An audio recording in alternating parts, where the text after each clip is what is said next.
Hello, everybody, and welcome to another edition of Magic Mics, proudly sponsored by CoolStuffInc.com, CardHoarder.com, Alter Sleeves, as well as our Twitch subscribers and Patreon supporters just like you. I am Evan Irwin, and we get started each week by saying hello to my two co-hosts, MTGNerdGirl. Hey, guys. Ruben Bressler. Hello, I'm a portrait of Mox Ruby. Good to see you. For raw potato reasons, yeah, we're bringing Ruben in VO only this week. Yeah, this week my internet could not handle so much Mox Ruby. I'm home in Ohio and I did not have a land connection. So next week, back to video. But for now, this is the best we can do. He has a face for podcasting, everybody. That's right. That's where we're at. No one's ever accused me of being of being too pretty for the camera. There you go. Well, if you missed our pre-show, subscribers to this channel get access to our NSFW version early, and that's when I say a lot of bad words because people like to hear me say bad words.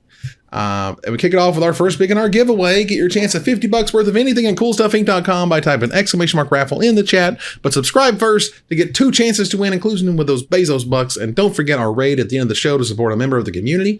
Enter your suggestions at the end of the show to see who we raid tonight. And that is thanks to our sponsor, CoolStuffInc.com, where you can find cool stuff in stock every day. Because this week is the release of Crimson Vow. That's awesome. This is our last set release until February, is that right? Yeah, we're taking a double break. So they've pinched together the sets at the beginning of the year and at the end of the year. And now they're going to do some sort of supplemental set mid-year. So for those of you guys who are getting a little burnt out with the rotation of standard cards coming in so quick, we got a little break. It's going to be a minute, not until the first week of February or so are we going to get to play with Kamigawa Neon Dynasty. So, I know that, I know how sort of quickly I get burnt out over formats and, you know, how the internet is. By the time Monday or Tuesday rolls around, there's going to be bans for this. You need to ban this and ban that, and everything's broken and everything's terrible, and how dare you. But, you know, I'm loving it right now. There's nothing as exciting to me as a brand new format, and there's usually nothing quite as mundane as a format that's going to go away. Sure.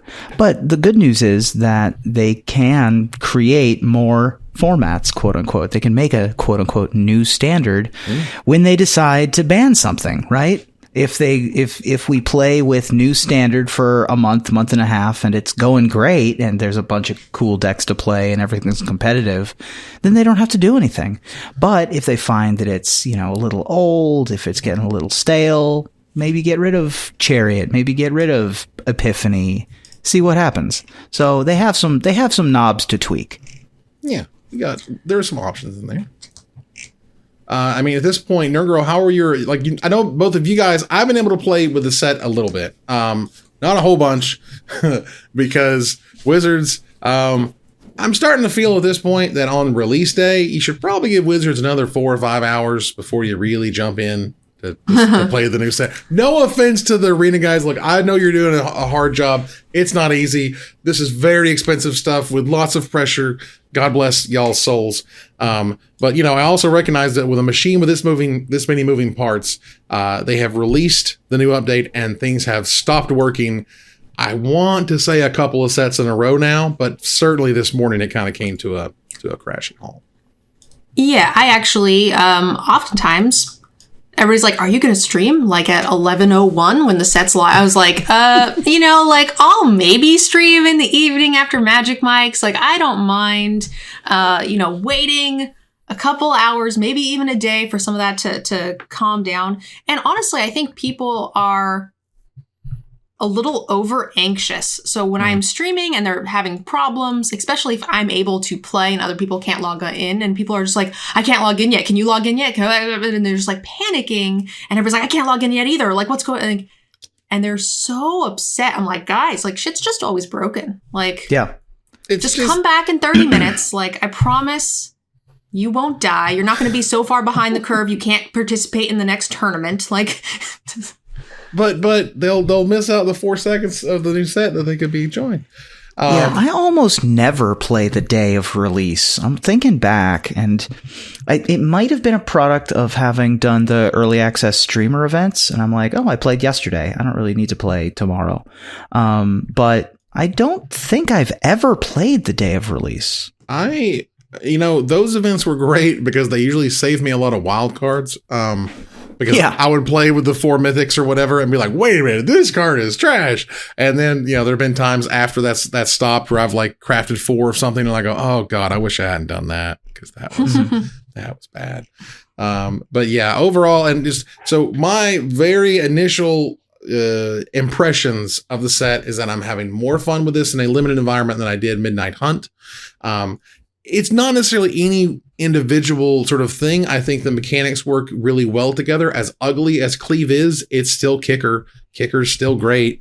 You're not going to be mad at Kicker. Like, Kicker's still sweet when it needs to be. So {FNCLiV} spells are still good. Good old fashioned removal and bounce and whatnot as usual. But overall, I've really enjoyed the blood tokens in terms of giving me outs. You know what I mean? There's been times where there was at one point a couple hours ago where I had like 6 blood tokens. And the only way I could get out of it was I cycled 6 cards to finally get to my 1 burn spell I had left to kill their creature and do the thing. And so wow. Yeah, giving you those abilities was actually really, really cool. So I was impressed with that in terms of how they played, even if they don't necessarily tie into a madness mechanic or whatever. It's still awesome to get all your cards cycling 1. Yeah, people love cycling. This is just a way to give every card in your hand cycling. I see no downside. I think that blood is a really actually kind of elegant mechanic and way to do that. Yeah, I personally like blood. One thing I did want to touch on briefly, because, we get a lot of comments on this every single time it's come up in the last 3 weeks, is that, {FNCLiV} is not Kicker. It's a replacement cost, which is nothing like Kicker, which... the only argument I would say to that, because it just does keep coming up, is that you could split that {FNCLiV} cost into a cost and a Kicker cost, right? So we're not saying that the {FNCLiV} cost is the additional cost. It's just a weird way of splitting, but that does seem to be a huge, huge thing that people are stuck on. Yeah, I don't get that. I don't understand why everybody's broken up over that, but... I mean, semantics are going to semantic, right? Yeah, sure. It's fine. I mean, there's a couple spells that couldn't be straight kickered. I get it. I understand. It's fine. Whatever. The point is, it's so far it's been a very cool, fun, impressive set. I've been enjoying it. I'm looking forward to playing with blood tokens in standard. Garble Nassif already posted a really cool vampire deck list earlier this evening, which I thought was neat looking. But one of the things we have here is sort of as part of the notes, and Wizards is getting more comfortable doing this over the years, I guess, as I would say. And certainly we've seen in Japan when they have top 8 promos with literally the number 8 stamped on them and number 1 or whatever for first place stamped on them. But this is really interesting. What we have here is the Canadian Crimson Vow pre-release for stores, WPN stores in Canada. They will have set symbol pins and oversized Edgar Markov and Olivia Voldaren promo cards with the wedding invitation on the back instead of the regular Magic card back. I love that. This is neat. What a cool idea. That is really pretty. I love pins. I love pins. Pins are cool. So yeah, it's fine. This is one of those things where it's not any other place. It's not Japan. It's not America. It's not over in Europe. Canada gets it. And that's cool. I mean, more and power. These are oversized. So there's no confusing them for a weird back of a real Magic card. Right. This to be dope. I would take this as the oversized Black Lotuses, right? The 2 double size. Right. Yeah, and there's no reason you don't have to put a Magic card back on the back of an oversized Magic card. Yeah, This seems like a great idea. What a cool thing. Oh, this is neat. I haven't seen any of these. If you see them in the wild, feel free to ship me some images. I would love to see them, what they actually look like. What the stats are in terms of double Magic cards and stuff, double size. I agree with I'm looking at chat on my phone because my internet doesn't work. But I agree with the concept of making these arena sleeves. I think that invitation arena sleeves would be dope. That would be very nice. I noticed that the Mastery Pass for Crimson Vow the last part of each mastery sort of branch, they did use all 5 colors, and the last part of each branch is a unique sleeve, which I thought was kind of cool, and I haven't really seen that before. So, yeah. Nice. Earn sleeves by playing the mastery paths. Pretty cool stuff. Let's take a look here. Was there anything else we want to talk about? Oh, boy. Oh, well, first, let's talk about this why Edgar isn't Mardu colors. This was a answer that was on the Blogatog.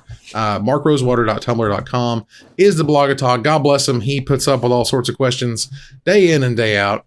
And someone had asked him essentially, why Edgar Markov wasn't Mardu? Why did it have red in it? Because the other version had red in it. And then he goes on to explain that, there's different, push and pull. There's an amount of color balance. There's the amount of black and white legends we can have, black and white legends we can have for vampires, and changing those things kind of can throw other things out of whack. And the same people who would say, why are you not making the Mardu Edgar, or Edgar Mardu, would say, why are you making like a different kind of vampire lord? We've already seen a Mardu Edgar. Let's do something different. Exactly. Yeah, I like that, actually. I had a really weird comment about people being very finicky in this set as well, just about the bride equipment. The bride and groom set, the uncommon artifact equipment. So someone was like, why is this white when Olivia is black-red? Like, I don't understand. I was like, balancing reasons, also brides wear white. Like, I don't know. Does it matter? Like, and I've seen like several comments of people being very finicky about Markov, that, and a couple other things where they're like, just, this is the wrong color and I don't like it. And I'm wondering if that has a lot to do with people just having these like super strict preset like ideas of what they think things should be, and because they're just so attached to the set and the idea of Olivia and the vampires. Yeah, I mean, this is a whole like, and this was it was a very long sort of expanded answer where he didn't have to really explain all of their thinking, but it was kind of cool to see, like, he kind of really lays out all the different needs and requests that have to come into these type of sets, and the masters they're trying to appease, as it were, with all these different designs. It was really sweet. Links in the description if you want to check that out. It was dope. I just don't know why you would want a second Mardu Edgar. Like, that is weird to me, but I think that the explanation was really well thought out. Yeah, and the new card is dope. Like, it's super, super sweet. Yeah. Now, so this little kerfluffle happened. This was fun. And by fun, I mean not fun. One of the new commander cards is Kamber the Plunderer. Oh, now, right. There were, I don't want to confuse the audience, so I'll try not to. There were 2 different versions of this card being previewed. Now, the printed card, the actual card in the package, both in set boosters as extended art, as I've shown here on the screen, and the normal version that's in the commander decks, has the same wording. The JPEG or PNG export or whatever they gave to the previewer did not have the right wording on the normal Magic card looking version. But Kamber the Plunderer is a black and 3 generic mana for a 3/4 rare legendary vampire rogue. It partners with Lorraine the Diversion. It has lifelink, and whenever a creature an opponent controls dies, you gain 1 life and create a blood token. That was originally incorrect, but no, those are fixed. And this is one of those, it's fine. It's cool, but we really are glad this didn't make it into the actual product, because man, that would have hurt a lot. Well, the it's not even misprinted. The misshared version is whenever any creature dies, right? So opponent controls puts a good stop on this card. Yes, this would be completely busted in half. I would argue, again, a completely separate card if it weren't for the right wording. That was the wrong wording at first. Yeah. It sounds like someone in the content creator program got a slightly older version of the file, the second to last updated file version of all the cards to distribute. And this is just one of the small things that got probably fixed at the last minute and, slipped through the cracks. Yeah, this is one of those things where, it's funny. It's like, we're pointing this out. Obviously, this was a mistake. Wasn't that great? But like, I also kind of remember if you kind of take yourself back a little bit, for the oldies out there, y'all. For y'all, remember getting our rocking chairs. Just think about it. Remember back in the day, the problem wasn't just there's a little bit of a wording issue on the preview image. No. Like the whole set would get busted. Like, oops, the God book, fell out, or oops, the rare sheet got a picture of it during printing, like Ixalan did. Like these are very small issues compared to what we were dealing with years ago. And so it's kind of all we have to talk about is these kind of weird, odd mistakes versus like huge unleashing of information we didn't want out there. Yeah, I remember those like sheets being done. That was really weird. Mm-hmm. Yeah.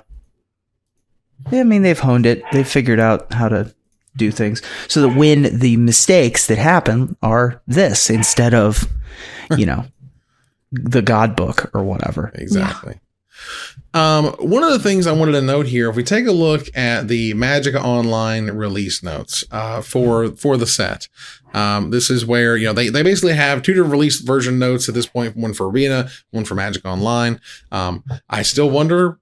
I think is Magic Online going to be here forever? Is that the question? Do we talk about that anymore? Is that even a? Yeah, listen. I mean, we are still talking about Magic Online. People are still buying into Magic Online. People are still playing a lot of Magic Online.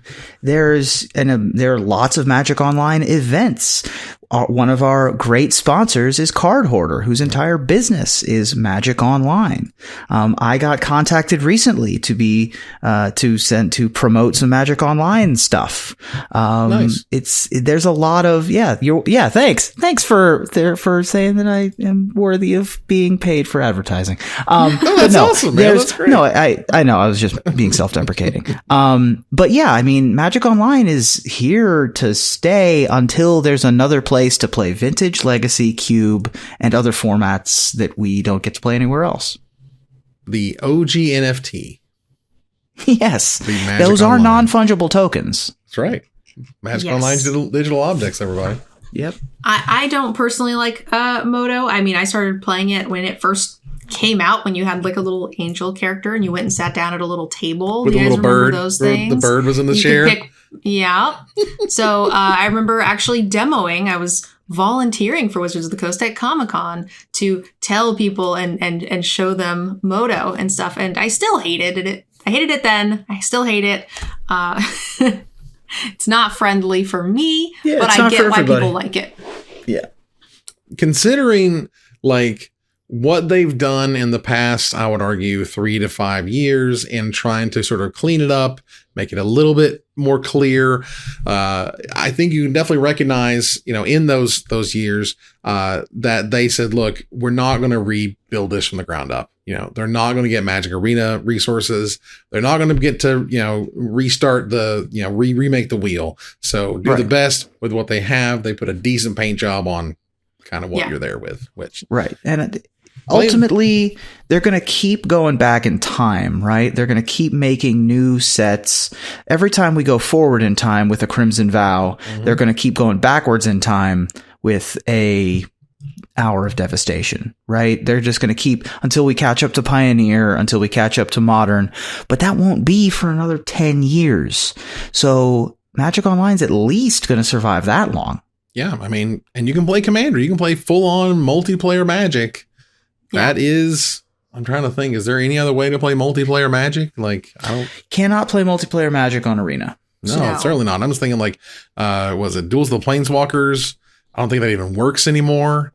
No, Duels is defunct. You could play 2HG back in the day on those. That was about it. Yeah. Anyway, so moving on here to this Magic Online edition of the Crimson Vow notes. One thing I wanted to note, which I thought was interesting, is that look at all of the super cool artworks that they're adding. I won't get into the who's and what's it of who originally illustrated these cards, but I would note that you can take a look at Nurturing Peatland and Volcanic Island and Essence Warden, having all new kinds of super sweet artworks. They're able to replace some of those, and those look great. And I thought those were neat. Wow. I wanted to point those out. Very Some of those are really pretty. It looks like they also are bringing back some of those stained glass window planeswalkers and things. Those are always really cool. Oh, absolutely. Yep. So these are going to be back in the treasure chests and whatnot, of course, which is cool. But they also note if you go to the store, the Magic Online store, and use the partners promo code, you'll get the duo of Helena and Alina partners as an avatar of your own. I love that. Yeah, so that's 100% free. Y'all can go take a look at that and enjoy. This Echo of Eons is insane. Yeah, the Echo of Eons is dope. Victor Adame Menge's Echo of Eons is insane. That is really cool. Yes, and the End of the Infinite is super cool, and yeah, I think these are great, and so I just wanted to point out new artworks that are awesome, are fun to talk about. All right. So that's it. We're going to move on here out of the first pick to gather the townsfolk, thanks to our sponsor, cardhoarder.com, offering the best inventory prices and delivery of cards for Magic Online. You want to check out Magic Online, go to cardhoarder.com. You can rent stuff. You can buy stuff cheap. Tell them we sent you, all that good stuff. So we've spoken a little bit over the past few weeks about secret lairs. Secret lairs show up here and there. Not a big deal. But suddenly the secret lairs showed up under MSCHF. What is? Does anybody even know what that means? This is MSCHF, right? I'm too old. This is MSCHF. It's an art collective. This is similar to the other art partnerships that they've done with things like Brain Dead. I think it's miscellaneous mischief is what it's supposed to stand for. Okay. But yeah, I don't know. Huh. They sell sneakers and stuff. Gotcha. Well, and that's cool. Nothing wrong with that per se. Either way, this person on Twitter, I'm sorry, I do not know who this person is, but this person had said, so sick. Thanks Wizards and the @mischief account. So here's Secret Lair drop series, X mischief. And then we see this crazy looking Blood Moon, Grim Tutor, Swords to Plowshares, Teferi's Puzzle Box, a Golf Tee Plains, and one of the wildest cut / ribbons you've ever seen. Yeah. And they look incredible. I just have no idea how you're going to get them, and they have yet to discuss how that's supposed to happen. So yeah, they just gave this as a promotional item to spoil for a person. Is what this looks like? Looks like. Is that okay? Yeah, I like the top row more than I like the bottom row, personally. Now, I've heard some rumblings that this is a legitimate drop, and we'll hear more information or whatever soon. And it appears as though they're sort of, showcasing them and debuting them in a different way, which is interesting. But ultimately, this is one of those where it's like there's value in this box. If they just throw it up for, the usual $30-$40, I think it's going to sell pretty well. Yeah. So you got your Grim Tutors, you got your Blood Moons for your real money. I have no idea what Teferi's Puzzle Box is worth these days. But it's actually not inexpensive. That one is actually a pretty popular card nice. for casual formats. So, and what's the value on this Plains? That's what I really want to know. I gotta know. The Swords 2 Plowshares. See it? Yeah. Swords 2. I love it. Yeah. I don't like it that much, but it's okay. The Pharmacist Judge noted that, and I agree. I'm not the biggest fan in the world, but again, this is one of those where it's like, wow, there appears to be some sweet promo versions in here, cards we've never seen anything like this before, and I always enjoy that stuff. So that's sweet. All right. MTGNerdGirl, you had a player auction this past weekend, right? I did. So tell us how it went. Oh boy. So the player auction was really fun. I kind of thought of it last minute. We talked a bit about it for the pre-show for top 10. Something like that, I believe. Yeah, I had front page for Extra Life, and so I was on the front page of Twitch, and for about a week I just was kind of trying to come up with a good idea, and for the life of me really couldn't. And it wasn't until 2.5 days before the event where this just kind of hit me. I thought about, I could auction myself, maybe another creator off, and that's kind of weird. People would take that very strangely. Also, maybe creators get upset. So it hit me a day before, and I was like, I could just do a silent auction. I can get pro players, so it's not weird because I'm a girl or anything like that, right? Mm-hmm. And it was really fun. We ended up raising over 17,000 total, and then the players themselves went for $2,495 for the 14 of us, which is really cool. We all, donate an hour of our time to coach somebody. That was really, really fun. Nice. Very nice. That's awesome. Yeah, I think that idea is super unique and fun, and I look forward to future versions of that because I think it's a great idea. Yeah, I'm going to do it again, but with a little bit more time to set it up. Like, I literally contacted these players and I got a list of 14 and I was like, okay, we're doing this in 24 hours. And the bidding was only open for the length of the stream. And I think it would have really been a big deal if I had the... So the way it worked is you actually just clicked on the form and you submit your bid. And like I had, a program in place to like pick the top winners based on however much it would generate the most for charity, right? Like, because you could rank or tier your people that you wanted. And so it was really neat. I think with like a week's advertising and having people be able to put in bids for multiple days, I think it would be a home run for any charity. Yeah. And this is one of those ideas that like, steal this idea. Like, Wizards, like, large content producers or whatever, and they're trying to do fundraisery stuff. This is brilliant. I love this stuff. Like, good artists borrow. Like, you crushed it. Let's go. Yeah. Like, take the idea and run with it. Because not only can you do this again, other people can do this. Like, good ideas can keep going. They don't have to be just one person does them and nobody else gets to do them. That was awesome. It's portable to other games too. I think that, if you wanted to do some Counter-Strike BS, you could have somebody train you for Counter-Strike for an hour. I mean, if I can hang out with Nico or Simple for a half hour, it's pretty good money. Yeah, that's worth some money to go to charity for sure. Yeah, but like, what would it be for a half hour with Aaron Forsyth or a half hour with Mark Rosewater or whatever, we already had Gavin Verhey here, sponsoring his time, which was awesome. That said, good ideas are good. We're going to move on here to Desperate Ravings. Check out our altar sleeves. Support the show by using the code MAGICMICS. Oops, let me get up here to our altar sleeves. Yes. Support the show by using the code MAGICMICS to check out for 5% off anything in the store, including a set of exclusive sleeves featuring the Magic Mike crew at altarsleeves.com/MagicMics. We'll move on here to Desperate Ravings. And we're going to talk about a promo that showed up just today. This one was neat. Came out of the woodwork of someone who was opening up a foil Phyrexian Praetor secret lair that was happening. And so bringing it up here. And what we have here on the screen is... first of all, it's a Viscera Seer.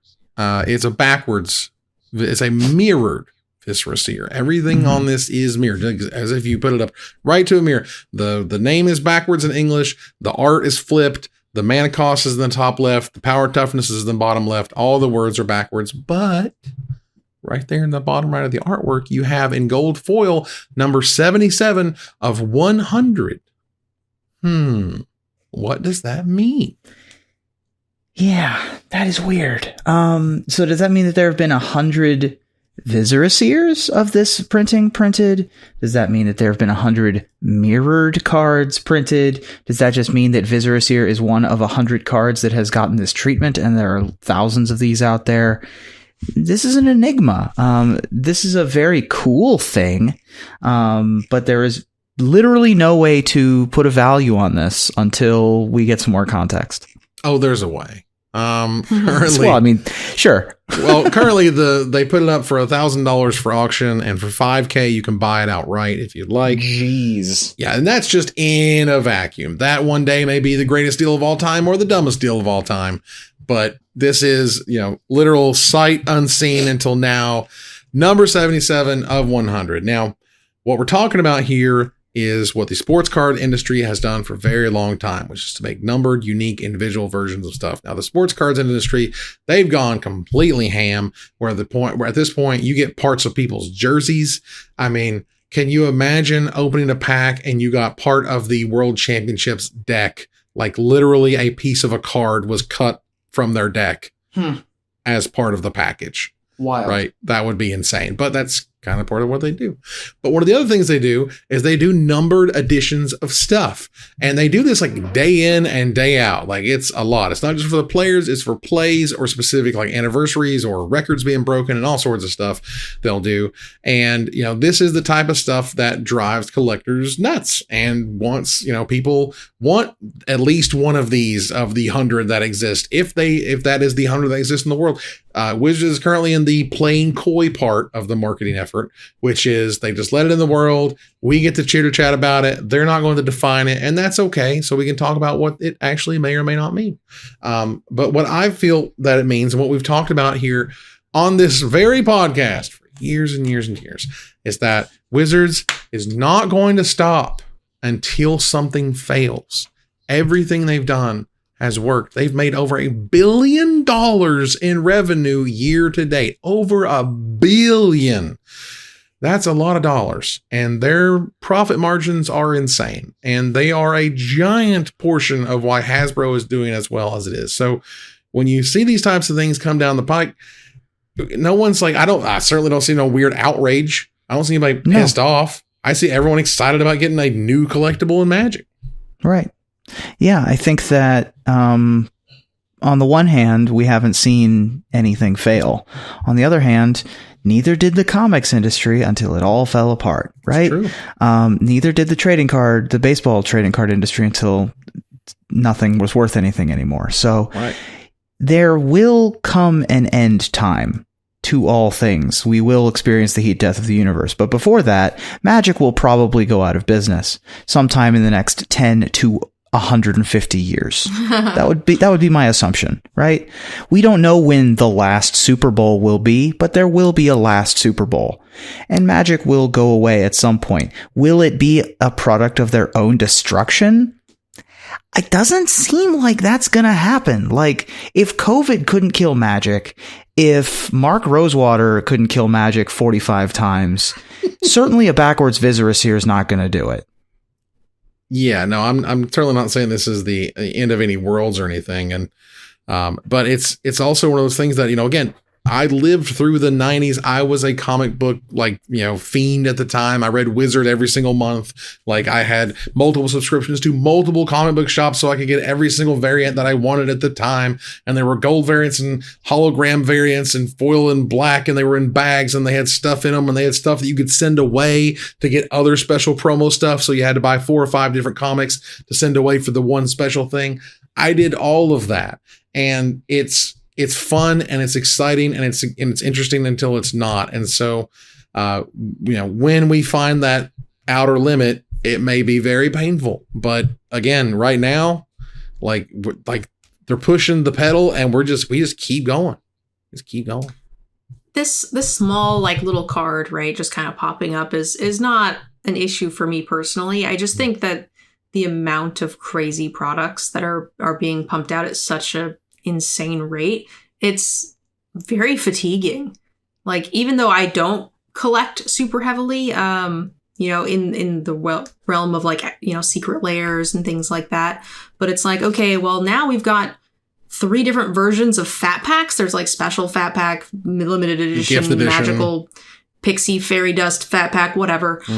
Like, you just can't keep up anymore. And then there's the collector boosters, the infinite boosters, the different variants of the cards. And it's like, at what point is nothing special anymore? Because everything is special. Like, and, you know, Pharmacist Judge notes here is, you know, if packs become legally listed as gambling, I assure you, I can't say necessarily specifics. I'm just saying, I've talked to people over the years that there's been many times that a courtroom hasn't been involved. Legal has been involved to keep, you know, Magic the Gathering and Wizards as far as away from the G word as possible. Even though you could argue that booster packs are the first loot boxes that ever existed. And also note, let's be very aware. This is Viserys here. This is a common. They didn't start out with Jace the Mind Sculptor here. It's a pretty highly playable common. And I'm not saying it's not highly playable, right? So they picked a common, highly playable, right? Worth $3 or $4, sort of generally, as you know, as it were, but not a $100 mythic, not a modern all-star, not a top tier legacy played so-and-so. So it's interesting there that they decided to choose, again, this type of card. Again, we don't know if there's 100 of these. We don't know if everyone's different. We don't know if this is just some weird one-off that they screwed up in the factory for all we know. But generally, Wizards likes to unveil things so that we can look at them and talk about them and think about them and later come back behind and define it, because honestly, it's a lot more interesting that way. Yeah. So we will see how that goes, everybody. Wanted to touch real fast. Corbin Hosler talked a little bit about coverage to the MMCast. If you check out the MMCast, it's on YouTube, it's on all your Spotify's and stuff, and Apple iTunes, just like we are. But he had a quick interview, and I got to listen to just a little bit of it, where he basically goes on to the point that there's a lot of question marks around coverage, a lot of question marks around what organizers want to do, the fact that coverage is very expensive, the fact that coverage is very difficult to draw a line between you did coverage to you made the company money. This is the same underpants gnomes issue that kind of plagues Wizards in their endeavors at times. But the idea that he's getting supported by, I want to say, is it Channel Fireball? I know he was talking about running a crowdfunding campaign of some sort. But either way, he is being supported to do coverage at the Magic event in Vegas, which is awesome. But again, it was also sort of a grassroots thing that took a public uproar to get people to talk about it, really. Yeah. I mean, I have nothing to add because I don't have any more details on it, but sounds good. Well, I mean, we want coverage to happen, right?